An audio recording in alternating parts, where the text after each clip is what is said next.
Hi guys!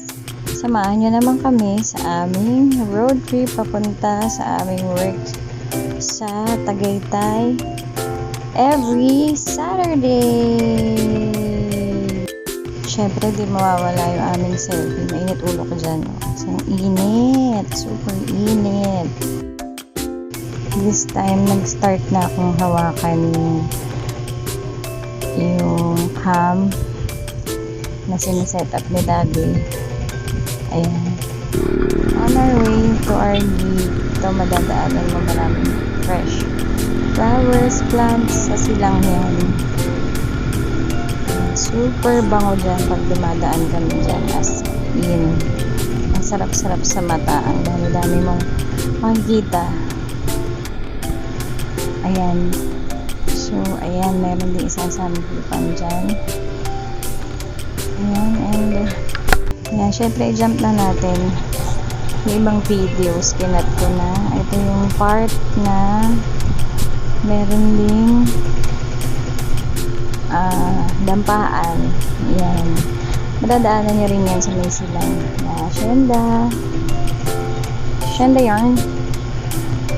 Ayan, sige lang, darating din tayo din sa dampaan. Malapit na yan ang Jollibee. Bida ang saya. Ayan, tagdi mo makakalala yung bida-bida. Yan, nakita nyo na, diba? Minabaybay namin yan. Syempre tuntua ako sa kalikasan. Super as in, gusto ko yung mga kulay green na yan. And yun, nakita nyo ba yun? Tawag doon ay sunset. Syempre alam nyo na yung sunset. Yan, hindi ko siya ma-champon masyado kasi yung bilis si Daddy mag-drive. So pag nakikita ko siya, binibidyohan ko na lang. Talagang yun ang aking dream. One day punta kami sa beach. Oy, yan, nakita niya yan. Yan ang aming DJ every Saturday. DJ Otik, napaka-pogi. O, diba kamukhang yun nasa poster, diba? O, diba? Konti lang daw, sabi niya. Yan. O, diba?